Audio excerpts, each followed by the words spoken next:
بسم الله الرحمن الرحيم. السلام عليكم ورحمة الله وبركاته. الحمد لله رب العالمين، وبه نستعين على أمور الدنيا والدين، والصلاة والسلام على أشرف الأنبياء والمرسلين وعلى آله وصحبه ومن تبعهم بإحسان إلى يوم الدين. أما بعد، معاشر المسلمين dan muslimat rahimani wa rahimakumullah jami'an. Alhamdulillah, kita bersyukur kepada Allah Subhanahu wa taala atas semua nikmat yang Allah berikan kepada kita semua. Selalu kita memohon kepada Allah Subhanahu wa taala semoga Allah Subhanahu wa taala menjadikan kita orang-orang yang bisa istiqamah di atas ketaatan kepada Allah Azza wa Jalla sampai nanti Allah Subhanahu wa taala mewafatkan kita semua. Amin ya rabbal alamin. Masyiral muslimin rahimani wa rahimakumullah jami'an. Allah Subhanahu wa taala berfirman di dalam Al-Qur'an, "Ma yalfidhu min qawlin illa ladaihi raqibun atid." Tidaklah seorang hamba itu mengucapkan atau mengeluarkan sebuah ucapan kecuali di sekitarnya malaikat yang mengawasi, yang selalu hadir. Ini ayat yang terdapat dalam ayat yang ke-18. Dalam hadis yang lain, Nabi sallallahu alaihi wasallam juga menyebutkan, diriwayatkan dari Abu Hurairah radhiyallahu taala anhu, Nabi sallallahu alaihi wasallam menyatakan, "Innal 'abda la yatakallamu bil kalimati illa fa'ahu Allah biha taala." Hamba sallallahu alaihi wasallam yang dia mungkin dia tidak terlalu menyadari ucapan bagus, tapi ucapannya adalah ucapan yang mengandung ketaatan. Maka dengan ucapan yang tidak disadarinya tersebut, Allah angkat derajatnya. Pian baik ucapan orang, meskipun ini ada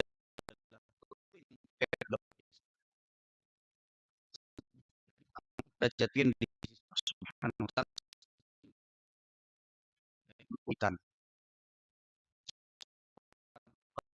dia kali yang pian ucapkan dan dia panik, lagi resah, yang baik, kalimat yang baik. Pian anggap itu adalah sebuah hal yang biasa. Tapi Allah Subhanahu wa taala bisa jadi mengangkat, bahkan memasukkan pian ke dalam surga hanya gara-gara ucapan tersebut.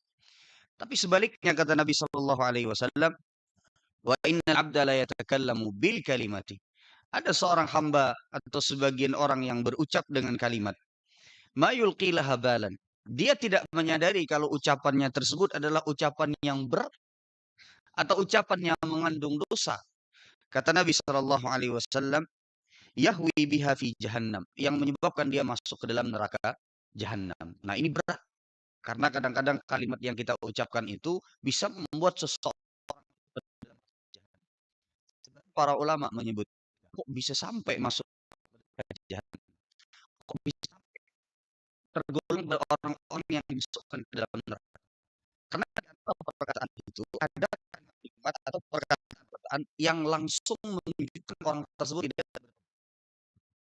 ada kalimat-kalimat dan perkataan yang tingkatkan sekedar, nah, ada yang naik sampai kepada perkataan tersebut ini adalah perkataan yang mengandung keraguan, yang mengandung keraguan terhadap Allah. Nah, ini sudah bahaya. Atau misalnya perkataan yang mengandung bagi para ulama istihlal.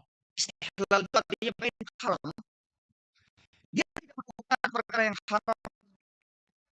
Katakan yang haram tersebut halal. Ulun beri contoh. Seseorang tidak meminum minuman keras.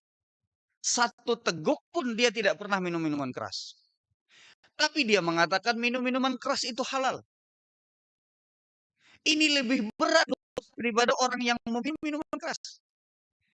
Karena kadang-kadang banyak orang yang minum minuman keras, bisa jadi dia menyatakan itu haram, tapi dalam keadaan dia bisa kena ketentuan, dia tidak bisa meninggalkannya. Tapi dia sadar itu haram, mengakui haram.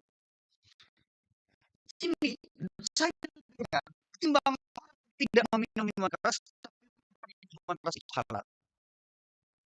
Karena kalau orang yang kan minum-minuman itu halal, berarti menabrak ayat Nabi SAW yang bersuha. Dan contoh yang lain. Orang yang menyatakan bahwasanya orang yang tidak pernah bermuamalah dengan riba. Dia tidak pernah bermuamalah dengan riba. Sepeser pun dia tidak pernah menerima, memakan harta riba. Nggak pernah. Tapi dia bilang riba itu halal. Ini lebih besar dosanya. Ini lebih besar dosanya ketimbang seseorang itu melakukan perbuatan riba. Riba itu aja sudah dosa besar. Minum minuman keras itu aja sudah dosa besar. Apalagi pian menyatakan itu halal. Makanya pian hati-hati dalam muamalah konvensional. Ulun ingatkan kepada pian. Karena sebahagian dari akad yang pian tanda tangani kadang-kadang di apa namanya bisa jadi mungkin bank-bank konvensional itu pian misalnya saya tidak akan terima ribanya. Sudah niat pian tidak akan terima ribanya. Tapi hati-hati. Bisa jadi di dalam poin-poin akad tersebut pian siap untuk menerima tambahan dan ini tentu saja misalnya riba. Pian siap menerima untuk tambahan apa namanya pian siap mengiyakan untuk menerima tambahan dari apa namanya duit yang pian taruh. Pian tanda tangani. Makanya hati-hati Pak. Dikhawatirkan ini termasuk kepada seolah-olah kita menyetujui. Iya, riba saya tidak makan tapi nggak masalah. Tanda tangan. Bisa dimengerti sama sini Pak. Maka ini harus kita berhati-hati. Terkhusus akad-akad yang mungkin tulisan-tulisannya kecil. Biar kadang membaca. Biar sudah hendak misalnya buka rekening dan lain sebagainya. Sudah. Bismillah. Nah ini hati-hati Pak. Jangan-jangan di salah satu poin tersebut ada mengandung tulisan seolah-olah pian mengiyakan tidak masalah itu yang namanya riba. Nah, harus hati-hati. Nah, yang akan kita bahas pada kesempatan kali ini baru mukaddimah, Pak. Yang akan kita bahas pada kesempatan kali ini adalah ucapan-ucapan yang termasuk dari ucapan yang melanggar hal-hal yang kaitannya dengan akidah. Karena ada beberapa ucapan yang ucapan tersebut adalah termasuk daripada hal-hal yang bisa mencederai tauhid. Ada beberapa di antaranya. Yang pertama, ini ulun random malah, artinya tidak dari yang paling berat ke paling kecil enggak, tapi random saja. Artinya itu apa namanya cabutan saja. Kadang-kadang ada yang berat, ada yang sampai kepada derajat bisa keluar dari agama Allah, ada yang cuma sekedar dosa, ada yang misalnya apa namanya yang mungkin lebih ringan dari itu. Baik. Yang pertama, di antara yang termasuk dari yang mencederai tauhid atau yang kaitannya adalah dosa yang bukan sekedar dosa biasa, tapi ini sudah kaitannya kepada tauhid. Adalah bersumpah dengan selain Allah. Ini harus hati-hati Pak. Bersumpah dengan selain Allah. Nabi Shallallahu Alaihi Wasallam menyatakan dalam sebuah hadis yang diriwayatkan oleh Abu Daud dan At-Tirmidzi, kata Nabi SAW, man halafa bi ghairillahi faqad asyrak. Barang siapa yang bersumpah dengan selain Allah maka dia telah berbuat kesyirikan. Para ulama menyebutkan bersumpah dengan selain Allah ini masuknya ke dalam syirik kecil. So, dalam syirik kecil kecuali dia menganggap bahwa yang dia ambil sumpahnya atau yang dia jadikan sebagai sumpah itu lebih besar daripada Allah. Nah, ini apa namanya bisa masuknya ke dalam syirik besar. Maka kata Nabi Shallallahu alaihi wasallam, "Man kana halifan falyahlif billah aw liyasmut."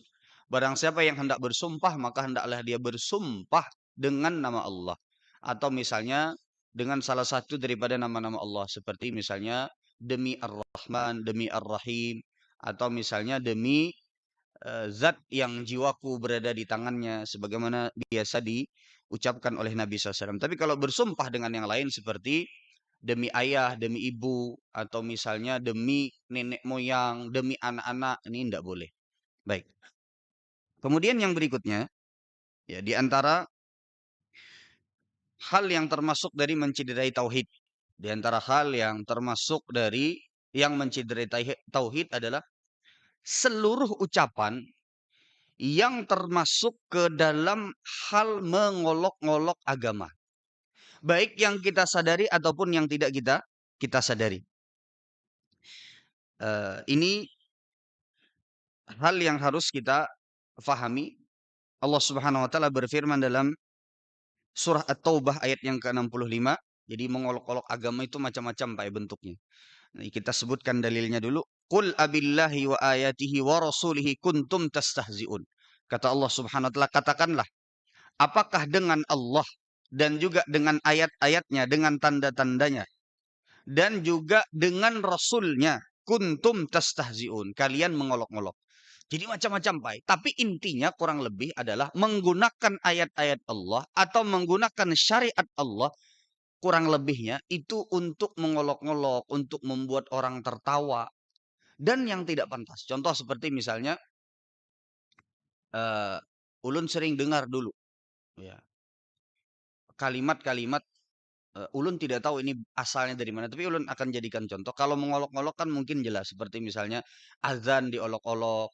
Kemudian juga misalnya nih ayat-ayat Allah Subhanahu wa taala misalnya dijadikan pantun. Misalnya seperti ulun pernah apa namanya dengar ucapan anu jar pian nijar saya kulus sufaha. Itu kan ayat. Apa saya kulus sufaha? Awak halus umur tuha. Saya kulus sufaha. Semacam seperti dijadikan seperti untuk bahan ejekan, bahan tertawaan. Ini tidak boleh, Pak. Ini termasuk daripada mengolok-ngolok ayat Allah. Azan kah atau solat kah dijadikan seperti misalnya bahan candaan dan lain sebagainya. Ini termasuk dari sesuatu yang terlarang. Khususnya yang kaitannya adalah dengan misalnya membuat orang lain tertawa, membuat orang lain misalnya apa namanya, meskipun niatnya misalnya untuk menghibur orang lain, tapi jangan pakai ayat Allah. Tapi jangan pakai apa namanya media agama untuk membuat orang lain tertawa. Baik. Maksudnya jangan sampai kita menggunakan apa namanya ayat-ayat Allah kemudian juga hadis-hadis Nabi Shallallahu Alaihi Wasallam untuk seperti misalnya eh, apa namanya yang kaitannya adalah dengan mengejek apalagi sampai merendahkan. Baik.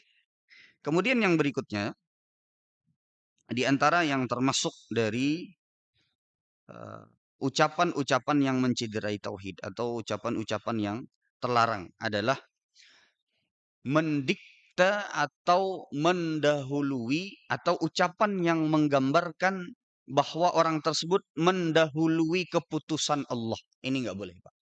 Ucapan yang seolah seperti mendikte atau seperti mendahului keputusan takdir dan ucapan apa namanya keputusan takdir dan putusan Allah. Ini nggak boleh. Memberi contoh seperti misalnya seorang yang mengatakan ikam ini sudah kada ada harapan lagi ahli neraka sudah. Nah ini nggak boleh.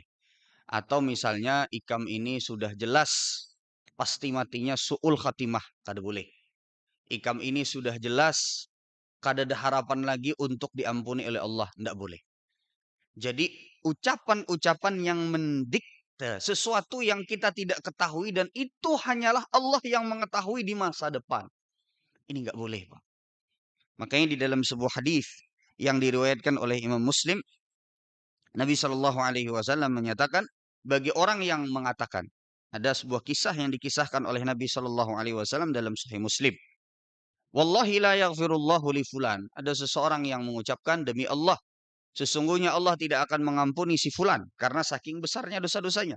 Sehingga ada orang yang mengucapkan wallahi la yaghfirullahu li fulan. Demi Allah, sesungguhnya Allah tidak akan mengampuni si fulan. Faqala Allah. Lalu Allah Subhanahu wa taala mengatakan, "Man dzalladzi yata'ala alayya alla aghfiru li fulan?" Siapa orang yang berani-beraninya mendahului keputusanku, kata Allah Subhanahu wa taala, yang menyatakan bahwasanya aku tidak mengampuni si fulan. Karena ada yang mengatakan wallahi la yaghfiru, pakai sumpah lagi. Demi Allah, Allah tidak akan mengampuni si fulan. Maka kata Allah, siapa yang berani mendahului keputusanku? Yang menyatakan bahwa aku tidak akan mengampuni si fulan.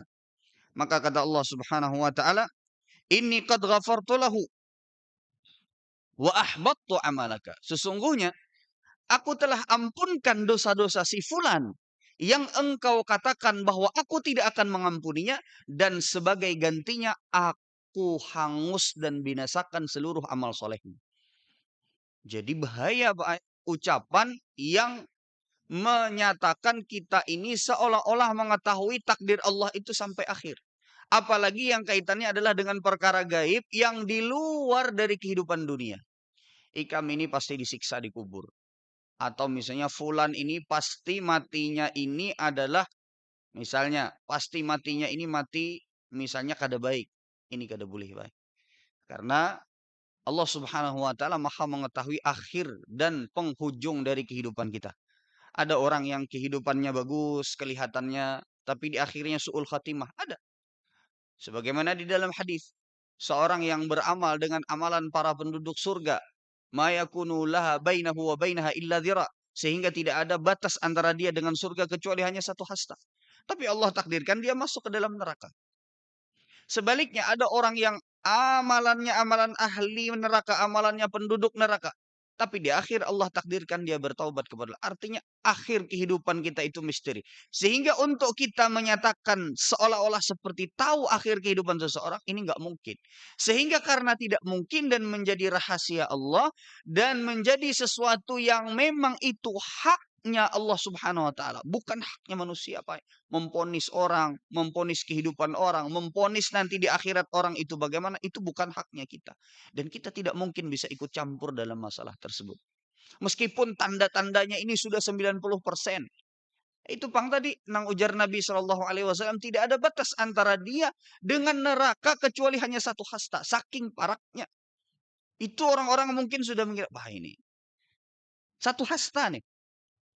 Saking dekatnya. Tapi kalau ketika Allah mentakdirkan dia masuk dalam surga, masuk dia ke dalam surga. Dengan berbagai macam hikmah dan cara Allah untuk menjadikan orang tersebut masuk ke dalam surga. Baik. Kemudian yang berikutnya. Di antara ucapan-ucapan yang termasuk dari ucapan yang terlarang. Yang ini termasuk ke dalam larangan yang kaitannya adalah dengan tauhid, adalah menyalahkan masa, menyalahkan waktu, menyalahkan angin, dan menyalahkan segala makhluk yang berada di bawah perintah Allah. Menyalahkan segala makhluk yang berada di bawah perintah Allah seperti angin. Kemudian juga misalnya menyalahkan cuaca. Ini kada boleh, Pak. Ini kada boleh. Karena ini termasuk dari yang menciderai tauhid. Misalnya yang termasuk daripada di bawah perintah Allah itu seperti hujan. Itu ada boleh. Pian salahkan hujan tuh. Tidak boleh. Wah, hujan nih aja. Kada tahu orang lagi aur turun ya. Tidak boleh, Pak. Kada tahu orang lagi misalnya hendak begawi turun ini dicela hujannya. Tidak boleh. Atau misalnya panas. Wah, ini jar panas pulang hari ini jar kada tahu aku belum habis puasa 6 ya. Nah, tidak boleh itu. Panasnya yang dicela, tidak boleh. Atau yang semisalnya angin ribut datang. Wah, angin ini jar. Gara-gara angin ribut nih, nah aku kada kuat turun begawi. Nah, tidak boleh. Ini termasuk daripada apa namanya ya, mencela angin atau mencela sesuatu yang termasuk dari hal-hal yang di bawah perintah. Atau misalnya mencela masa. Belum beri contoh. Zaman wah ini gila sudah zamannya. Nah, kenapa nang dicela tuh? Zaman, masa atau waktu ini tidak boleh. Ucapkan saja dengan hal-hal yang mungkin lebih ringan seperti misalnya, wah ini misalnya orang-orang sudah ngalih atau misalnya sudah sulit, misalnya anak-anak sudah sulit untuk misalnya dinasehati kekanakan sekolah misalnya sudah. Nah, ini kan lebih ringan. Artinya kita menyandarkan ada sesuatu yang berubah, bergeser antara dulu misalnya yang anak-anaknya mudah untuk dinasehati, kemudian sekarang misalnya agak sulit untuk dinasehati. Tapi kalau pian celah zamannya, celah waktunya, wah ini tahun ini kakanakan misalnya tahun ini tahun di mana aduh buruk benar tahunnya. Nah, ini kada boleh, Pak. Ini tidak boleh. Apalagi misalnya kaitannya adalah dengan tahun-tahun yang misalnya diramal tahun ini kada baik. Misalnya apa namanya bulan ini kada baik. Nah, ini kada boleh, Pak. Makanya Nabi Shallallahu alaihi wasallam menyatakan, "La tasubbud dahra fa innallaha huwad dahr." Janganlah kalian mencela waktu karena Allah lah pemilik dan pengatur waktu. Makanya Bapak Ibu sekalian yang dirahmati oleh Allah Subhanahu wa taala, terkadang ada hal-hal yang kita tidak sadari. Orang hendak bakawinan, lalu kemudian, "Bah, ini jar bakawinan bila antara hari raya Idul Fitri lawan hari raya Idul Adha kada bagus nih ya." Yang dicela apanya berarti? Waktunya, zamannya. Tidak boleh. Ini termasuk dari sesuatu yang mencela waktu, mencela masa. Ini tidak boleh. Kada bagus waktunya. Misalnya bukan karena misalnya kada bagus itu misalnya karena sibuk, karena kada kawa memang menyiapkan enggak. Tapi karena zat waktunya itu diyakini ada sesuatu yang tidak baik pada waktu tersebut. Ini kada boleh. Makanya Nabi SAW mengatakan la tasubbud dahra. Janganlah kalian mencela masa, jangan kalian mencela waktu karena Allah lah yang mengatur dan memiliki waktu. Baik. Kemudian yang berikutnya, berapa menit lagi, Pak? Masih kuat kalian? Baik.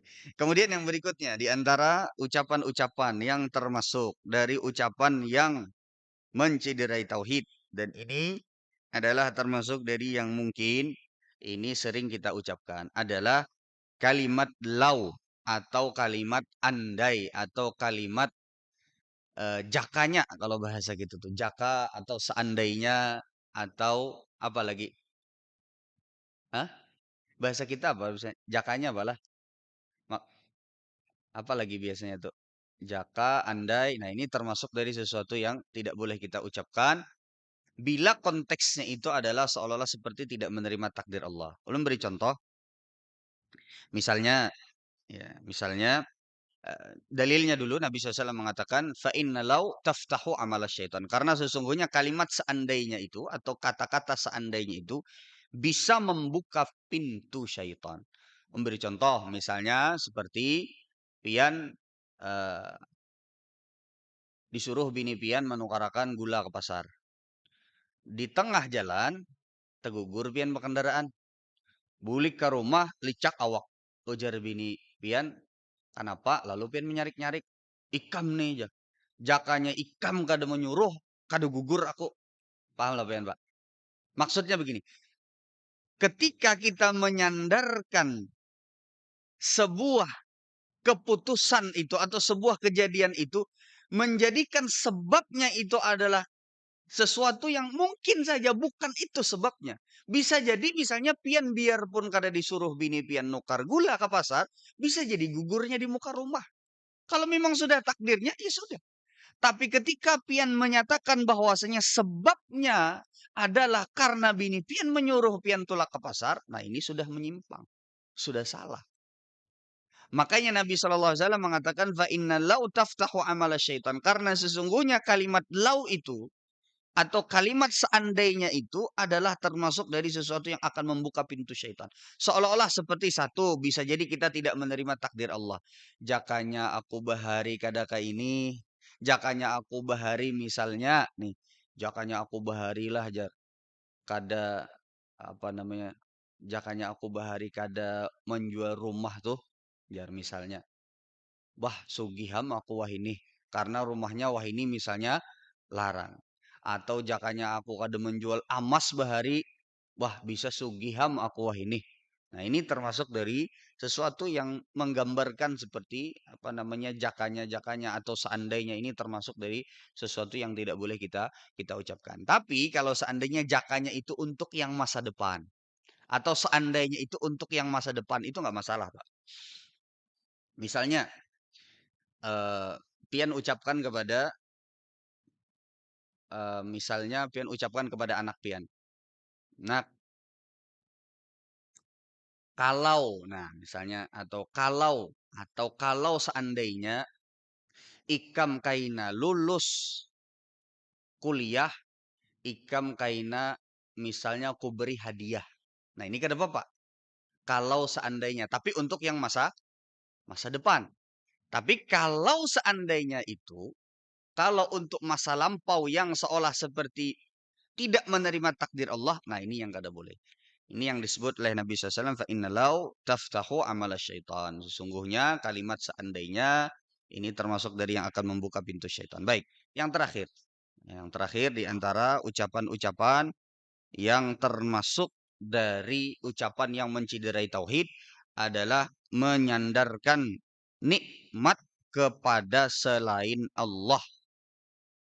Khususnya ini kalau seandainya yang tidak disandarkan kepada Allah sama sekali. Nah, ini bahaya, Pak. Kalaupun kita sandarkan, ingin menyandarkan kepada manusia, maka sandarkan kepada Allah Subhanahu wa taala terlebih dahulu. Misalnya jakanya kada ikam, nah jakanya kada ikam menolongi kada kaya ini aku wah ini. Jakanya kada abah ulun maongkosi kuliah, maka kada sukses ulun wah ini. Nah, ini kada boleh, Pak. Karena menyandarkan sebuah kenikmatan itu kepada makhluk Allah, itu kada boleh. Bah jakanya kada pian maingatakan ulun, misalnya bisa tertipu ulun. Nah, ini menyandarkan kenikmatan itu kepada selain Allah. Caranya bagaimana? Pertama, yang lebih utama adalah keyakinan kita dulu harus disandarkan kepada Allah. Baru kemudian setelah itu ucapannya. Ini atas izin Allah. Kemudian di antara sebabnya adalah pian maingatakan ulun. Nah, kayak ini Pak cara berucapnya. Atau misalnya atas izin Allah dan atas nikmat Allah. Kemudian habis itu karena pian menolongi ulun. Nah, baru kita ucapkan karena pian menolongi ulun, karena sebab pian membantui ulun. Nah, tapi setelah menyandarkan segala sesuatunya itu kepada Allah. Nah, ini harus hati-hati, Pak. Jangan sampai karena saking seringnya terbiasa kita berucap gara-gara pian, karena pian ulun kawa kayak ini. Nah, ini jangan-jangan nanti ini berpengaruh kepada keyakinan kita.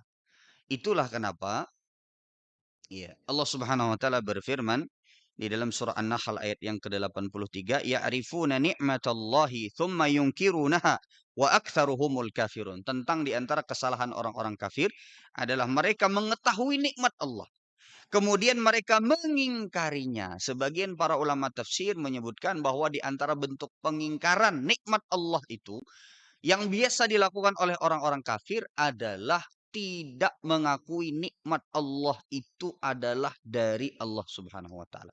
Termasuk di antaranya gambarannya adalah yang paling ringan itu tidak menyandarkan nikmat itu kepada Allah. Makanya cara berpikirnya Qarun itu adalah dia menyandarkan kenikmatan tersebut karena dia berilmu dan karena dia memiliki kemampuan untuk mengembangkan usahanya. Ya, Allah Subhanahu wa taala menyebutkan dalam Al-Qur'an tentang bagaimana Qarun itu berkata. Allah Subhanahu wa taala sebutkan bahwasanya dia tidak mengakui kenikmatan itu dari Allah Subhanahu wa taala. Kata dia, aku diberikan ini, aku mendapatkan ini karena ilmu yang aku miliki.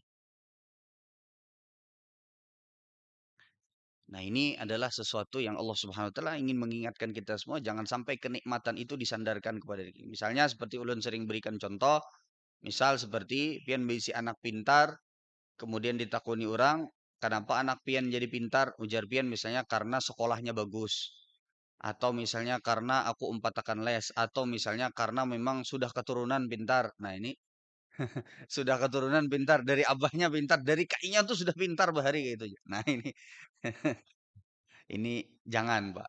Tapi ucapkanlah ini karena memang Allah Subhanahu wa taala memberikan rezeki kepada dia. Allah Subhanahu wa taala jadikan dia mudah untuk belajar. Misalnya kenapa anak pian nih kau menghafal Quran, dasarnya pintar kuat hafalannya. Misalnya. Jangan. Tapi ucapkanlah dulu, sandarkanlah kenikmatan ini atas izin Allah. Ini semuanya atas kehendak Allah. Ini semuanya adalah nikmat dari Allah Subhanahu wa taala.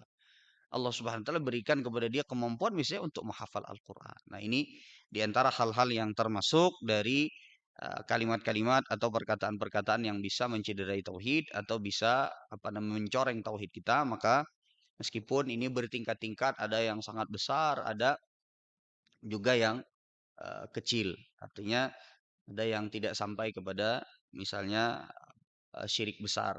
Sebagaimana yang tadi macam-macamnya kita sebutkan. Ini yang bisa ulun sampaikan pada kesempatan subuh kali ini. Kita tutup dengan doa kafaratul majlis. Subhanakallahumma wa bihamdika asyhadu an la ilaha illa anta astaghfiruka wa atubu ilaik. Assalamualaikum warahmatullahi wabarakatuh.